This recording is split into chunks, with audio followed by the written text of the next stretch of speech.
Act 1, Scene 2. 11:30 p.m. in the living room and kitchen area in the apartment of Kevin and Basil. The space is dimly lit so that only a shadow, moving quietly in the dark, is visible. It is Kevin, dressed in a pair of boxers and white tube socks that reach up to his calves.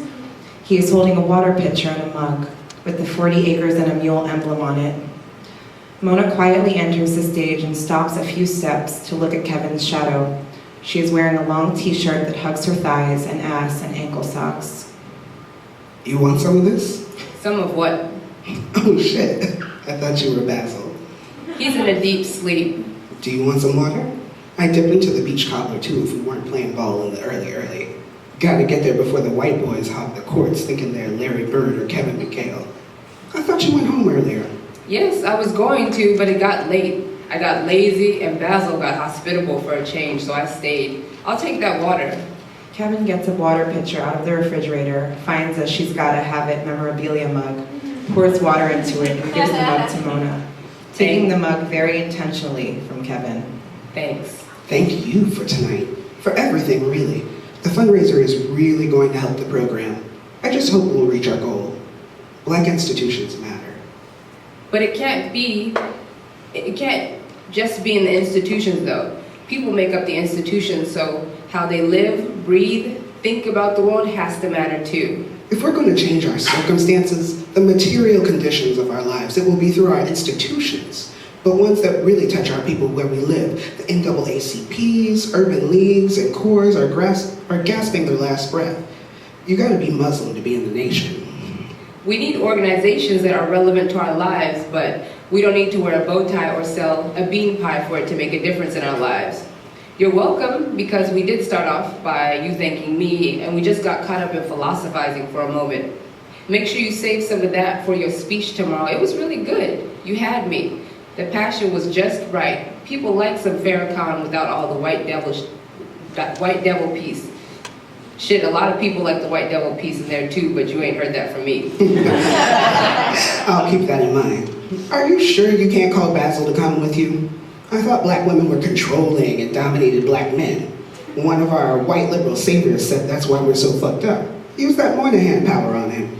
That's your boy. Brotherhood is thicker than relationships, right? If you can't get him to change his schedule, you know I can't. I asked him several times. I told him, how are you gonna miss your boy's event? This is the launch of your vision. He said he put up the money for the space and got Russell and Danny Simmons and the UBO and Fubu dues to confirm they will be at the fundraiser, so he did his part. He told me, someone around here has to make the money to pay for the visions. So if I were you, I'd focus on making it happen. Eventually Basil will recognize he's missing important parts of his life. Yeah, I get that.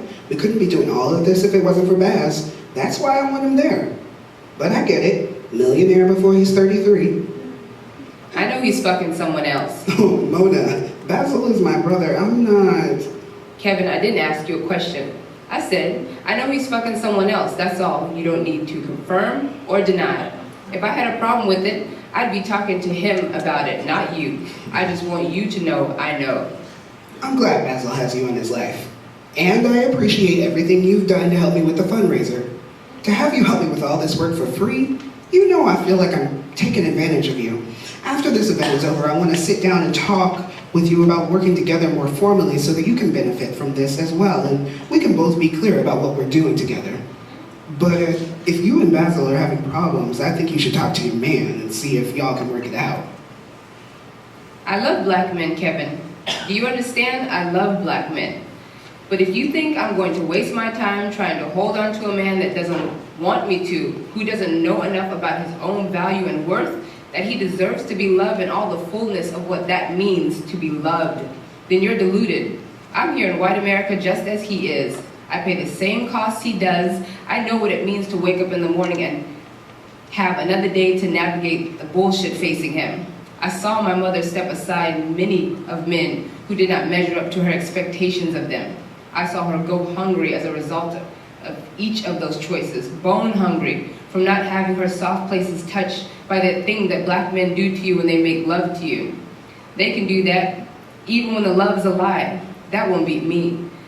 I will get my soft places touched as much as I want. I won't stay bone hungry for too long. I know Basil can be preoccupied with what he has going on, work and everything, but you know he cares about you. If you're thinking about leaving. I didn't say I was leaving, Kevin. I said I'm not going to be bone hungry for too long. Basil enters the stage on the last 4 words. Mona speaks, drowsy and sarcastic to Kevin. Man, that woman is always hungry. It's 12 o'clock at night and she's out here looking for something to eat. If you could cook, I might not be as hungry all the time. No one's hungry here. I was thirsty. Yeah, we both were. Can I get you something too? No, I'm good. Well, I should get out of here. I need to be fresh in the morning to keep up with this guy. Tell him there's no competition, Mona. There's no competition. See, that's what I've been telling you. But Kev, before you go, I have something to tell you. The 2 of you actually. Basil and his grand announcements. Shall we be seated like the upstanding citizens of the Commonwealth in your beloved home of Jamaica? Or can we remain as we were? This woman here, I can't stand you, you know. I'm happy to inform the 2 of you that I will be attending the amazing, outstanding, and incredibly successful fundraising gala for the Young People's Institute for Community Success tomorrow evening. I have listened to your pleas, heard your cries, and responded favorably to your requests.